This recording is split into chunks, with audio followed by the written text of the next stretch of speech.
Or we can say that in the Chinese story, the emperor commissions a painting and appreciates its outer appearance, but the artist shows the true meaning of his work. A classical Chinese landscape does not reproduce an actual view as a Western figurative painting would do. The European painter wants you to borrow his eyes and look at the painting through him. The Chinese painting is not so. So you can enter it from any point. Now, in the next paragraph,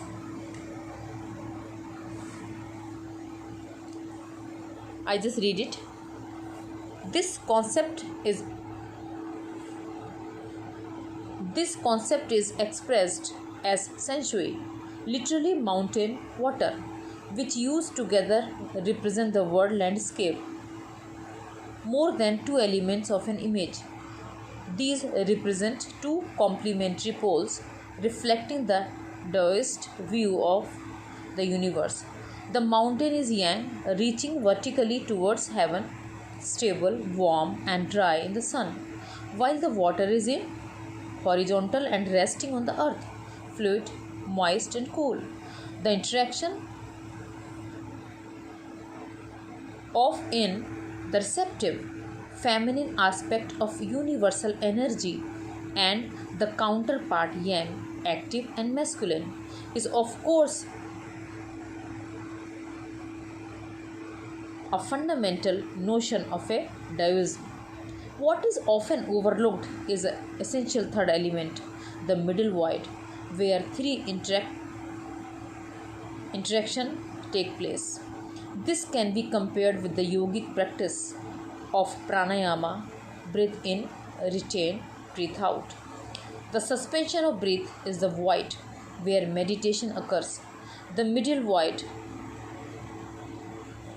is essential. Nothing can happen without it. Hence, the importance of the white, unpainted space in Chinese landscape. Now, see children, in this paragraph, we have to come to know that how the landscape is.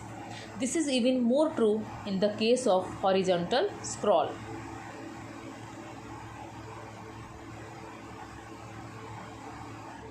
As it was in the paragraph, it adds a dimension of time which is unknown in any form of painting. It also requires the active participation of the viewer, which is both physical and mental. The Chinese painter wants you to enter his mind, and the landscape is spiritual and conceptual. And now see the paragraph which I have read right now. Masculine and feminine aspects. As I told you in the class also about earth, about water and mountain, yang and yin. This concept is expressed as sensuy, meaning mountain water, which represents landscape. These two images represent two complementary poles, reflecting the Taoist view of the universe. Mountain is yang, reaching vertically towards heaven and is stable, warm and dry in the sun, while the water is yin. It's horizontal and is resting on the earth. It is fluid, moist and cool. The interaction of yin, feminine aspects of universal energy, and yang, masculine aspect, is fundamental notion of Taoism. The third essential element, as I told in the class, it is middle void. That is always overlooked, where their interaction takes place. And even you see children, yin, yang and pranayama, as author told us, this can be compared with the yogic practice of pranayama. Three things the poet has revealed in this paragraph: yin, yang and pranayama. So he is comparing yin and yang, the interaction, with the yogic practice of pranayama.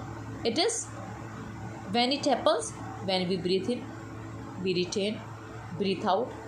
The suspension of breath is the void, where meditation occurs. The middle void is essential. Nothing can happen without it. Hence, the importance of the white, unpainted space in Chinese landscape. Now, just see children, this paragraph. This is also where man finds its fundamental role. In that space between heaven and earth, he becomes the conduit of communication between both poles of the universe. His presence is essential, even if it is only suggested, far from being lost or oppressed by the lofty peaks. He is Francois Chang's wonderful expression, the eye of the landscape. So children, just see here, man's fundamental role has been described, or man plays the main role in the middle void. There lies man's fundamental role in between heaven and earth. He becomes the conduit of, or the pole, the source of the communication between both poles of the universe, and poles were yin and yang. And his presence is essential. He is the eye of the landscape. He means man. Now we come to the another point.